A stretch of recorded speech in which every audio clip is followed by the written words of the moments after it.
আজকের দ্বিতীয় দিনে রান্না পরিবেশন করছি, সেটি হলো মটর ডালের ধোকা।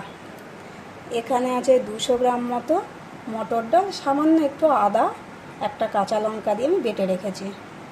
এখানে যেহেতু ধোকা হবে সেই জন্য আমি লম্বা করে আলুটা কেটে রেখেছি।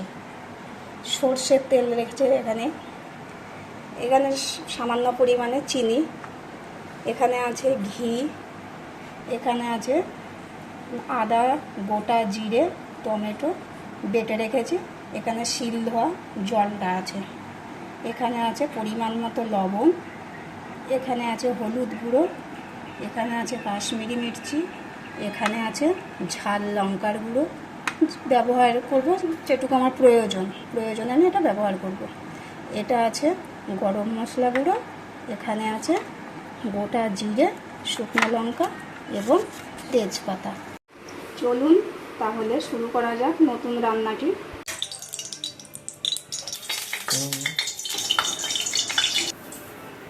প্রথমে এখানে কড়াইতে আমি সাদা তেল একদম অল্প পরিমাণে দিলাম, এরপরে ওই ডাল বাটাটা ওর ভিতরে দিয়ে দিলাম। এই ডাল বাটাটা দিয়ে একটু নাড়াচাড়া করার পরে এতে দিয়ে দিচ্ছি সামান্য পরিমাণে হলুদ আর সামান্য পরিমাণে লবণ দিয়ে দেবো। এরপরে একটু জিরের গুঁড়ো দিয়ে দিলাম। এবার জিরের গুঁড়োটা দেওয়ার পরে এবার একটু ভালো করে ওটা নাড়াচাড়া করতে হবে, আঁচটা কমিয়ে দিয়ে নাড়াচাড়াটা করতে হবে,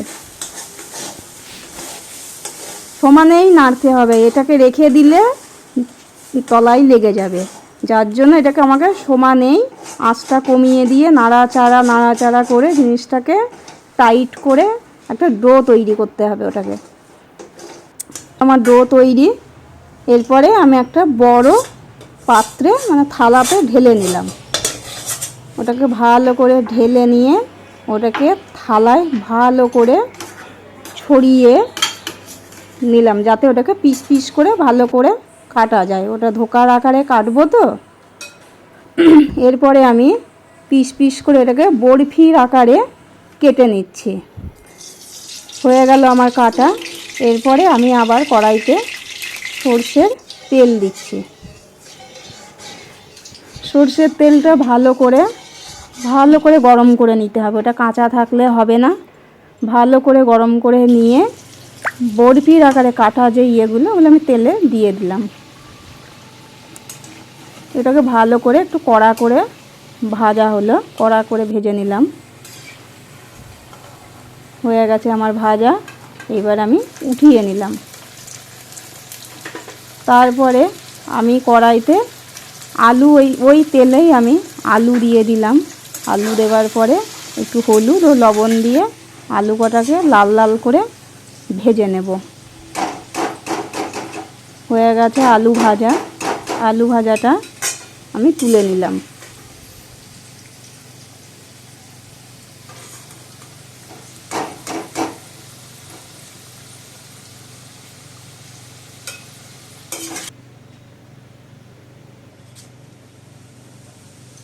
তেলে আমি দিয়ে দিলাম গোটা জিরে, গোটা শুকনো লঙ্কা ফাটিয়ে দিলাম, আর দিলাম তেজপাতা।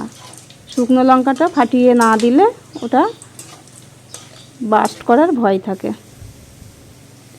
আর দিয়ে দিলাম একটু হলুদ, যাতে মশলাটা দেওয়ার পরে যাতে তেলটা না ছিটকায়, ওই জন্য হলুদটা দিয়ে দিলাম। দিয়ে ওই যে গোটা জিরে, আদা, টমেটো সব বেটে রেখেছিলাম, ওইটা এখন ওই তেলে দিয়ে ভালো করে আমি কষিয়ে নেব।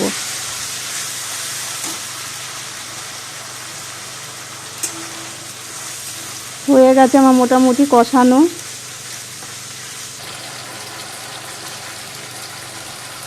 দিয়ে দিলাম নুন, এরপরে দিচ্ছি পরিমাণ মতো হলুদ,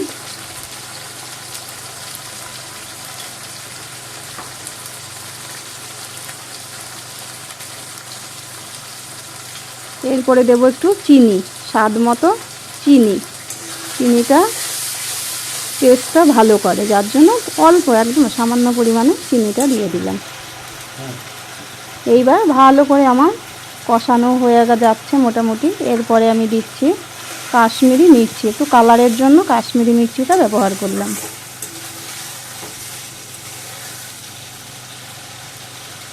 মোটামুটি কষানো, বুঝতেই পারছেন কষানো হয়ে গেছে, মশলা দিয়ে তেল ছেড়ে গেছে। কষানোটা ভালো করে করতে হবে। এরপরে দিয়ে দিলাম ওই শিল ধোয়া জলটা দিয়ে আবার নাড়াচাড়া করে ভালো করে ওটাকে কষিয়ে নেব।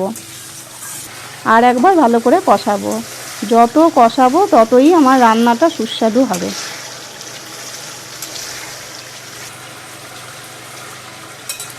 এরপরে ওই যে ভাজা আলু ওইগুলো কষানো মশলাটার ভিতরে দিয়ে দিলাম।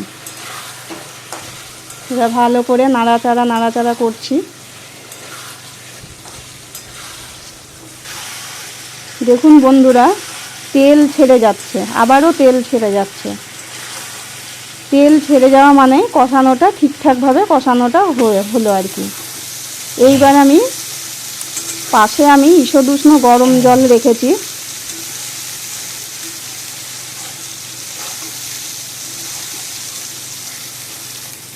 ভালো করে কষানোটা দেখছেন কত সুন্দর কষানো। এরপরে ওই গরম জলটা আমি দিয়ে দিলাম। সব সময় তরকারিতে এরকম যে কোনো রান্নায় আমি যদি গরম জল ব্যবহার করি, স্বাদ খুব সুন্দরভাবে স্বাদটা ফেরে। কাঁচা জল ব্যবহার করলে ইয়েটা হয় না।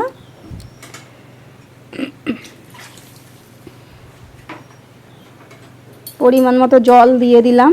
জলটা একটু বেশি করেই দিলাম, কারণ ধোকা তো, এতে জলটা বেশি শুষে নেয়। বেশি শুষে নিলে পুরো মানে গ্রেভিটা গা মাখা হয়ে যাবে, একটু গ্রেভির পরিমাণ কমে যাবে। তারপরে আমি ঢেকে দিলাম, জলটা দেবার পরে আমি ঢেকে দিলাম। ঢাকা খুললাম, খুলে দেখলাম আলুগুলো কতটুকু সিদ্ধ হয়েছে। আলুগুলো দেখলাম ঠিকঠাকভাবেই সিদ্ধ হয়ে গেছে, ভালো করে ঝোল ফুটে গেছে, আলুও সিদ্ধ হয়ে গেছে। এবার আমি ওই ভাজা ধোকাগুলো দিয়ে দিই। সমস্ত ধোকাগুলো দেবার পরে এবার আমি 10 মিনিটের জন্য ঢেকে দিলাম।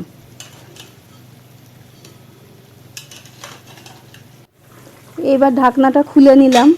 খুলে নেওয়ার পর দেখলাম আলু ধোকা সব ঠিকঠাক মতোই সিদ্ধ হয়ে গেছে। নাড়াচাড়াটা একটু সাবধানেই করতে হবে যাতে ধোকাগুলো না ভেঙে যায়। এরপরে দিয়ে দিচ্ছি পরিমাণ মতো গরম মশলা, আর দিয়ে দিচ্ছি একটু ঘি। দেবার পরে আর বেশি নাড়াচাড়া করব না, হালকা একটু নাড়াচাড়া করে জাস্ট একটু মেশানো। তারপরে এটাকে আমি ঢেকে দিলাম। আমি গ্যাসও নিভিয়ে দিলাম, আর বেশি ফোটাবো না।